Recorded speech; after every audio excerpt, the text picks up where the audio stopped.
이 자리에 오신 여러분들을 주님의 이름으로 환영합니다. 오늘은 절망적인 상황 속에서 갖추어야 할 세 가지 결단, 조금 길죠? 절망적인 상황 속에서 갖추어야 할 세 가지 결단이라는 제목으로 하나님의 말씀을 여러분들에게 전하고자 합니다. 1절 먼저 보겠습니다. 1절에서 시인은 현재 자신의 이 심정을 이렇게 표현하고 있습니다. 하나님이여, 사슴이 시냇물을 찾기에 갈급함 같이 내 영혼이 주를 찾기에 갈급하니이다. 아멘. 여기서 갈급하다라는 것, 사슴이 목말라 하는 것을 의미하는데요. 그런데 원어를 살펴보게 되면 이 갈급하다라는 게 그저 목말라 하다 하는 정도가 아니라는 겁니다. 목마름 때문에 숨이 헐떡일 정도, 이 물이 없어서 울부짖는 그 상태를 의미하고 있다는 것이죠. 다시 말해서 여기서 목마르다라는 말은 물을 마시지 않으면 죽을 것 같은 상태, 그 상태를 의미하고 있는 것입니다. 마찬가지로 지금 시인은 이처럼 몸이 타는 듯한 갈증으로 물을 찾는 사슴처럼 자신이 그러한 심정으로 하나님을 찾고 있다고 말을 하고 있습니다. 그런데 시인은 왜 이러한 고백을 하나님 앞에 드리고 있는 것일까요? 왜 사슴이 시냇물을 찾기에 갈급한 같이 지금 내 영혼이 주를 찾기에 너무나도 갈급합니다 라고 말하는 이유가 무엇일까요? 그건 바로 시인이 지금 처한 상황 때문입니다. 오늘 이 시는 다윗의 시라고 주장하는 학자들도 있고 또 고라 자손의 시라는 주장도 있는데요. 그런데 본문 말씀 42편 1절 위에 보면 고라 자손의 마스길이라고 쓰여진 글이 보입니다. 그러니까 저자가 누구인지 명확하지는 않지만 고라 자손 중에 한 사람이라고 추측이 되어지는 것이죠. 잠깐 고라 자손에 대해서 이야기를 하면 고라 자손은 누구냐면 민수기 16장에 나옵니다. 민수기 16장에 고라 자손에 대한 이야기가 나와요. 모세가 이스라엘 백성을 이끌고 출애굽을 할 때에 모세에게 반기를 들었던 레위 지파 중에 고라 자손이 있었습니다. 결국 모세에게 반기를 들므로 인해서 저주를 받아 땅이 갈라지고 그곳에 파묻혀 죽게 되는 사건이 발생하죠. 그런데 이 고라 자손 중에 죽지 않은 자들이 있었는데 이들은 그 명맥을 이어서 다윗 시대에 와서는 그 건국을 돕기도 하고 또한 하나님을 예배하는 성전을 수종드는 사람들로 임명되기도 했습니다. 그런데 이 고라 자손 그러니까 이 고라 자손이 계속해서 하나님의 뜻을 이루면서 하나님 말씀에 순종하며 살아갔는데 그런 이 고라 자손인 이 시인이 지금 현재 주를 찾기에 굉장히 갈급한 가운데 있었다라는 거예요. 어떤 상황에 처해 있는지 말씀을 살펴보면서 알아가 보겠습니다. 먼저 시인은 어떤 상황이었냐? 첫 번째는 시인은 자유롭게 하나님께 나아가 예배를 드릴 수 없는 상황을 겪고 있다는 거예요. 2절 말씀에 내 영혼이 하나님 곧 살아계시는 하나님을 갈망하나니 내가 어느 때에 나아가서 하나님의 얼굴을 배울까? 그러니까 시인은 하나님의 얼굴을 구하고 있다고 이야기하고 있습니다. 하나님의 얼굴을 구한다는 것은 하나님의 임재를 의미합니다. 그러니까 성전에서 내가 하나님 앞에 예배드리기를 원하고 그 예배 가운데 하나님의 임재를 너무나도 경험하기를 원하는데 그런데 지금 내 상황이 전혀 그럴 수 없구나 라고 하고 있는 것이죠. 왜 그럴까요? 다음으로 시인은 현재 어떠한 상황을 겪고 있을까요? 3절 말씀을 보니까 시인은 하나님을 믿지 않는 자들에게 아주 큰 비웃음을 받는 상황을 겪고 있습니다. 3절 말씀을 보니까 사람들이 종일 내게 하는 말이 내 하나님이 어디 있느냐 하오니 내 눈물이 주야로 내 음식이 되었도다. 그러니까 시인의 대적자들로 보이는 자들이 시인에게 이렇게 조롱하고 있는 거예요. 하나님을 신실하게 믿고 하나님을 온전히 의지하고 있는 그 시인에게 이렇게 조롱하고 있는 겁니다. 네 하나님이 어디에 있느냐? 네가 사랑하고 네가 섬기고 네가 따르는 하나님이 어디에 있느냐? 지금 네 삶 가운데 하나님이 개입하고 있냐? 하나님 없는 거 아니야? 이런 식으로 조롱하고 있다라는 겁니다. 그 조롱의 소리를 지금 듣고 있는 상황이에요. 더군다나 더 비참한 것은 무엇이냐면 안타깝게도 그런 이야기를 듣는데 전혀 아무런 대꾸조차 할 수 없는 그런 무기력한, 무능력한 상황에 처해 있다라는 것입니다. 왜 그럴까요?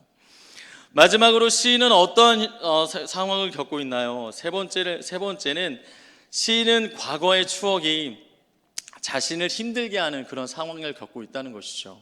4절 말씀을 보니까 내가 전에 성의를 지키는 무리와 동행하여 기쁨과 감사의 소리를 내며 그들을 하나님의 집으로 인도하였더니 이제 이 일을 기억하고 내 마음이 상하는도다. 자신이 하나님 앞에 나아가 예배드릴 수 없는 이런 상황, 또한 자신의 대적자들이 자기를 조롱하는 이 상황, 이 모든 상황을 지켜보면서 옛적을 생각해 본 겁니다. 과거를 회상해 봤더니, 지난날을 기억해 봤더니 자신이 예전에 어떠한 일을 했었냐, 수많은 사람들이 명절이 되어서 하나님 앞에 이 예루살렘 성전으로 예배드리러 나올 때에 그들을 인도했다고 합니다. 이렇게 그들을 인도하는 역할을 했고요, 또한 그들이 하나님 앞에 온전히 예배를 드릴 수 있도록 기쁨과 감사의 소리, 즉 찬양을 하며 하나님의 집으로 인도했다고 해요. 그런 역할을 감당했던 그 자신이 지금은 전혀 그럴 수 없으니까 이 상황이 너무나도 비참했다라는 겁니다. 현실에 주어진 상황이 너무나도 비참했다라는 것이죠. 도대체 시인은 어떤 일로 이러한 상황을 겪게 된 것일까요? 예배를 드릴 수 없고 대적에게 조롱받는 이런 상황을 겪고 있는 것일까요? 이 시편에 관해서 주석에서는 다양한 의견이 있지만 가장 유력한 것은 현재 고라 자손인 이 시인이 바벨론의 포로로 잡혀가 있다라는 것입니다. 그러니까 포로로 잡혀 있기 때문에, 포로로 잡혀 있는 상황이기 때문에 예루살렘 성전으로 나아가서 예배를 드릴 수 없었고, 또한 대적자들로부터 비웃음과 조롱을 당할 수밖에 없었다라는 거예요. 야, 니네 하나님이 살아계신데 왜 너는 포로 생활을 하고 있어? 없는 거 아니야? 너의 삶 가운데 전혀 관심 없는 거 아니야? 이런 식으로 조롱하고 있었다라는 겁니다. 또한 옛적을 생각해 보니, 포로 생활을 경험하고 있는 자신이 옛적을 생각해 보니 현실이 너무 비참하여 마음이 상하는 이 상황을 겪고 있다라는 것이죠. 성도 여러분, 시인의 상황이 어떻게 느껴집니까? 1절부터 4절까지 말씀을 보니까 매우 비참하고 우울하고 절망적으로 보이지 않습니까? 물론 여기까지는 그렇습니다. 여기까지는 매우 비참해 보이고 우울해 보이고 절망적으로 보여요. 하지만 이후에 시인의 결단을 보면 결코 절망적이지 않다라는 것을 알 수 있습니다. 5절 말씀에 무엇이라고 고백합니까? 내 영혼아, 내가 어찌하여 낙심하며 어찌하여 내 속에서 불안해하는가? 너는 하나님께 소망을 두라. 그가 나타나 도우심으로 말미암아 내가 여전히 찬송하리로다. 아멘. 시는 이 말씀 가운데 이러한 절망 상황 속에서 세 가지의 결단을 우리에게 보여주고 있다는 것이죠. 그 결단을 보면 그의 상황은 무척 어려울지 모르나 시인 자신이 결코 절망적이지 않다라는 것을 이 결단 속에서 발견할 수 있는 것입니다. 그렇다면 시인이 자신에게 주어진 상황 속에서 내린 세 가지 결단은 무엇일까요? 첫 번째, 시인이 내린 결단은 자신이 처한 상황에 이제는 집중하지 않기로 결단했습니다. 자신이 겪고 있는 이 우울하고 비참하고 절망적인 상황에 집중하지 않기로 결정했다라는 것이죠. 시인은 이전과 같이 마음껏 예배를 드릴 수 없었고 대적자들에게 비웃음과 조롱을 당하더라도 이제는 거기에 집중하지 않기로 했습니다. 왜 그럴까요? 먼저는 집중하면 집중할수록 자신의 마음이 계속 낙심되는 것을 깨달았기 때문이에요. 이곳에 집중하면 집중할수록 이 상황을 계속 바라보니 남는 건 감사와 기쁨이 아닌 낙심밖에 없었다는 걸 발견했다는 것입니다. 여기서 말하는 낙심은 절망이라는 말로 본문에서는 어떤 뉘앙스로 쓰였냐면 마치 상을 당한 것과 같이 사람이 절망하여 땅에 엎드려 통곡하는 모습을 나타냅니다. 그렇게 깊은 우울에 빠진 것, 그렇게 지나친 낙심 속에 빠져있는 상태를 의미하고 있다는 거예요. 그러니까 자신이 처한 이 어려운 상황에 집중하면 집중할수록 그렇게 될 수밖에 없다는 겁니다. 이걸 알았기 때문에 결단을 한 것이죠. 집중하지 않기로. 또한 시인 자신이 처한 상황에 집중하지 않은 이유는 무엇이었냐면 다음으로는 집중하면 집중할수록 하나님을 향한 의심이 자라나는 것을 깨달았기 때문이에요. 하나님을 향한 의심이. 5절 말씀 중간에 불안해하는가라는 표현이 나옵니다. 불안해하는가. 이 불안은 용기를 잃다는 말로 이 말씀 속에서는 어떤 뉘앙스로 쓰였냐면 깊은 절망으로 인해 크게 소리조차 내지 못하고 두려워 떠는 것. 말 한번 뻥끗하지 못할 정도로 막 무서워하는 상태를 의미합니다. 두려움과 불안, 이것이 어디로부터 오는 겁니까? 하나님을 믿지 못함으로. 그 하나님이 정말 나를 보호하시는 거 맞는가? 나를 지금 지키시는 거 맞는가? 정말 나와 함께 하시는 거 맞는가? 이런 불안함이 생겼다라는 거예요. 그러니까 주어진 이 환경을 계속 바라보니까, 상황을 바라보니까 낙심하고 절망할 수밖에 없다라는 겁니다.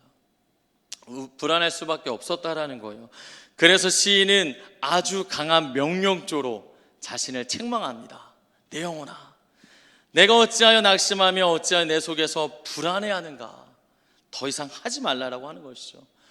더 이상 내가 이 상황에 집중하지 않기로 결단을 했다라는 것입니다. 사랑하는 성도 여러분, 여러분도 이러한 생각지 못한 어려운 상황이 찾아올 때에 그 상황에 집중하는 것을 멈추시길 바랍니다.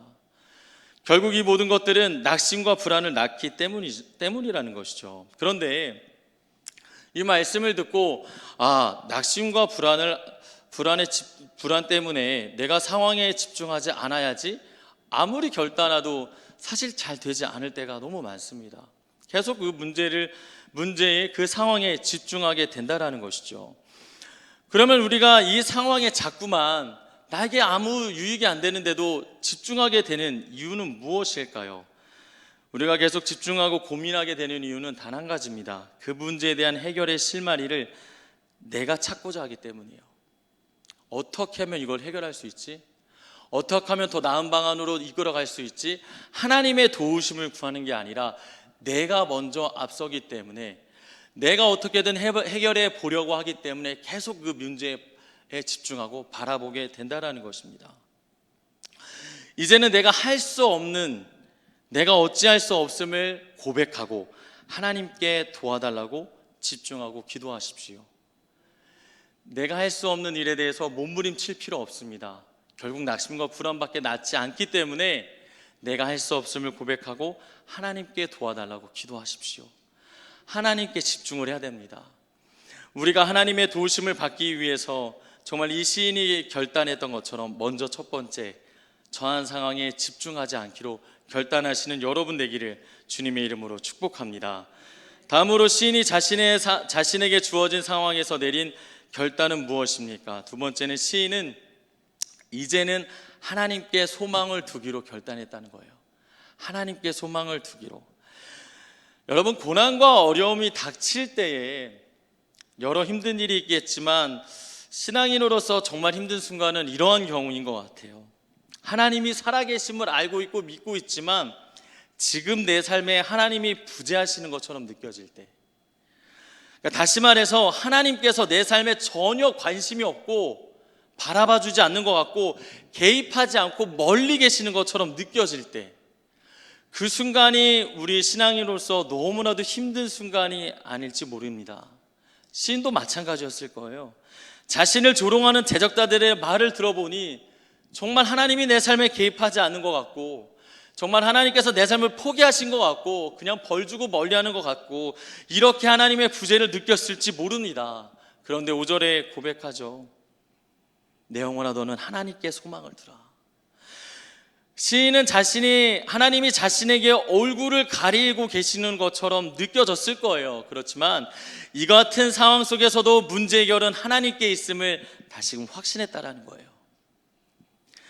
더 이상 처한 상황이 아니라 하나님께 소망을 두기로 결단했다라는 겁니다.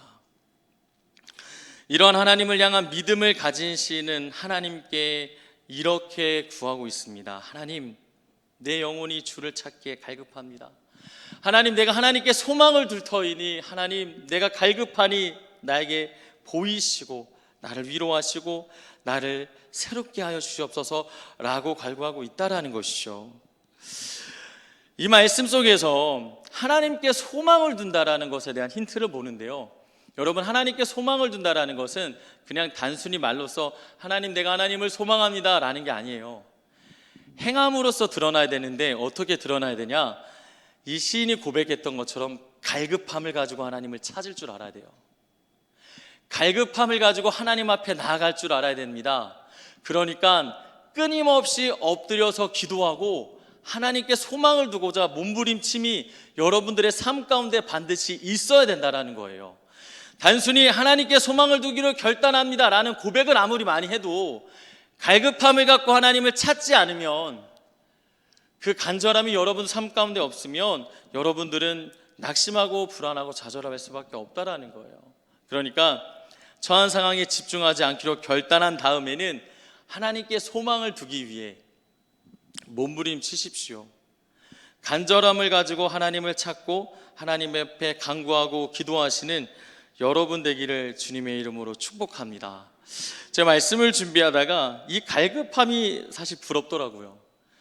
사실 이 시인이 처한 상황이 어렵기 때문에 갈급함이라는 표현이 나오긴 했지만, 이 갈급함은 사실 상황이 어렵지 않아도 우리 모든 그리스도인들에게 필요한 모습이 아닌가 싶습니다. 그런데 상황이 어렵더라도 어렵지 않더라도 세상을 향한 갈망이 아니라 하나님을 향한 그 갈망, 세상을 향한 그 소망이 아닌 하나님을 향한 그 소망, 그게 오늘을 살아가는 저와 여러분들에게 있어야 될 줄 믿습니다.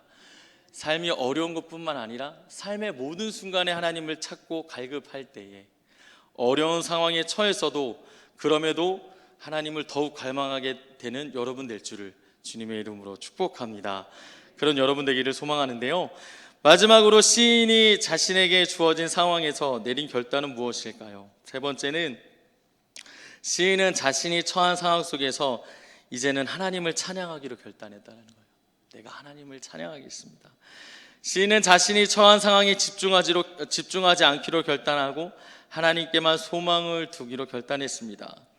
우리도 이처럼 나에게 주어진 어떤 어려운 상황 속에서 그 상황에 집중하기를 멈추고 지속적으로 하나님께 소망을 두다 보면 어느새 모든 일들을 하나님께 맡기게 되고 그 위로와 은혜로 말미암아 내 안에 근심이 사라지고 찬양이 나오게 될 거라는 거예요. 그러니까 여기서 말하는 찬양의 결단은 내가 안 되지만 억지로 내뱉는 찬양이 아니라는 거예요. 억지로 마음에 전혀 없지만 흉내내는 것으로 하는 것이 아니라 지속적으로 하나님께 소망을 두고 하나님께 그 마음을 두었더니 내 처한 상황이 정말 아무렇지 않게 하나님을 향한 그 소망으로 말미암아 내 마음이 변화됐다라는 거예요. 그래서 상황은 변하지 않을지 몰라도, 상황은 달라지지 않을지 몰라도 내 입술에서 찬양이 흘러나오게 된다라는 겁니다. 억지가 아니에요. 하나님이 주신 은혜와 평강으로 말미암아 그렇게 된다라는 것입니다.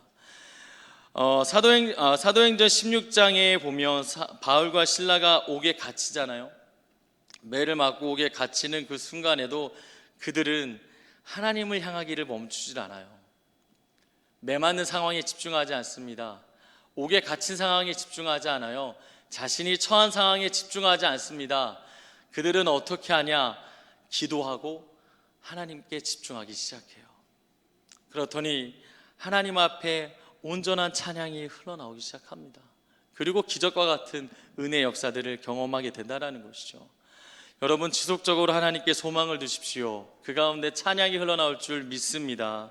하나님께서 그렇게 소망하는 여러분들에게 평강과 은혜를 주실 줄 믿습니다. 오늘 말씀을 마치고자 합니다. 오늘 말씀 가운데 나온 세 가지 결단, 자신이 처한 상황에 집중하지 않기로 결단하는 것, 그리고 하나님께 소망을 두기로 결단하는 것, 마지막으로 하나님을 찬양하기로 결단한 것, 이러한 결단들이 오늘을 살아가는 여러분들에게 있기를 주님의 이름으로 축복합니다. 그리하여 하나님이 주시는 그 위로가 가득하길 소망합니다. 기도하겠습니다. 살아계신 하나님,